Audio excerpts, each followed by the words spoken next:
Садовое товарищество в селе Нагаево под Уфой осталось без света на 3 дня. Электричества лишились и соседние кварталы с коттеджами. Проблема оказалась в электросетях СНТ, поэтому электрики просто отключили от общих коммуникаций сады. Свет в самом поселке появился, а вот дома в товариществе так и остались во тьме. О том, как люди учатся жить при свечах и почему во всем виновата птица, в материале Анастасии Ильчебаевой. С одной стороны, тоже как бы свой плюс. Сидим, общаемся. Давно не общались так, чтобы вот, будем говорить, там, вспоминаем, стихи читаем друг другу. Вот вчера только сидели, вспоминали, как Пушкин писал при свечах. Вот только у Пушкина не было альтернативы, а Садыковы все-таки живут во времена электричества. Но последние 3 дня они уже почти позабыли, каково это. Из века 21 в 19 со свечами, в жизнь без телевизора, телефонов и холодильника. Более 15 килограмм мяса.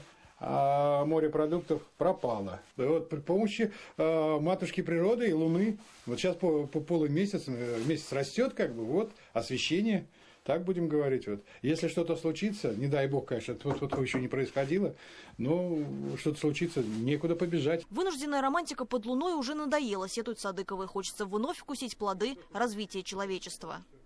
Вот видите, электричество включаю, его нет, ждем 3-й день, отопление невозможно включить. Приготовить ничего невозможно, электропитание. Не помыться, работает. Не побриться, ладно, даже в туалет элементарно. У нас как бы все связано с электричеством, все подключено. В СНТ живут и многодетные семьи. Ночи еще не стали теплыми, чтобы спать без обогрева дома, говорят родители. Но в последнее время приходится, как и придумывать развлечения для детей в кромешной тьме. Но местные родители уже научены, отключение происходит не впервые. Очень интересно им, что как раньше люди жили без света. Пришлось пораньше спать ложиться, книжки читать. Ну, конечно, ситуация надоела. Потому что это отключили, и никаких нет ничего, ни новостей, никаких известий, просто как в глухом лесу. Электричество пропало в садовом товариществе «Утес» и еще в нескольких кварталах поселка Нагаево, находящихся через дорогу. Связаны они одной цепью, то есть электросетью. Опытным путем электрики выяснили, что проблема в подаче электроэнергии находится на территории СНТ, поэтому садовое товарищество просто отключили от сети. У соседей свет появился, а вот «Утес» так и остался стоять во тьме. Жители садового товарищества сидят без света уже 3-й день. В самом Нагаево за коммуникациями следит специализированная компания. А вот электросети на территории СНТ, говорит председатель Виктор Нестеренко, находятся на балансе БГУ. Университета, здесь база отдыха.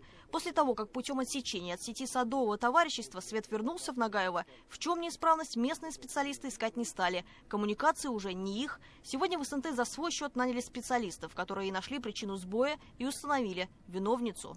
Птица, вероятнее всего сорока, пролетая, бросила проволоку. Вот видите, эту проволока.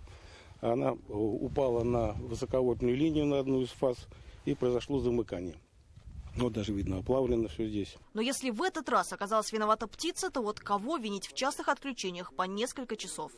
Получается, никто серьезно не занимается сетями. Подключение, к сожалению, происходит фактически ежедневно, на час, на 2. Сети устарели, поселок растет, нагрузка на коммуникации тоже. Сегодняшний вечер жители садового товарищества проведут уже с электрическим светом. Но убирать в долгий ящик свечи не спешат. Боятся, как бы вновь солнце не зашло над их утесом.